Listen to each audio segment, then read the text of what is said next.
Hello there. So you want to know how you can simply go ahead and create a WEBTOON account on your mobile device? This is going to be the only video that you will ever need to watch on the internet. So with that being said, let's just get straight into the video.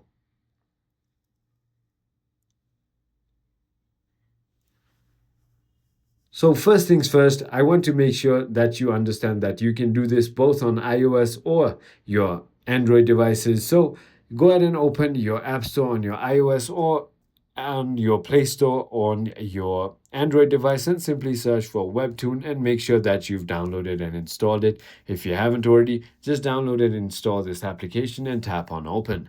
Now, in order for you to go ahead and sign up, you're going to be taken to this page as soon as you open the application. You want to tap on continue with email. And now, as you can see on the bottom below the login button, there's going to be a tab that says don't have an account, sign up. So tap on sign up.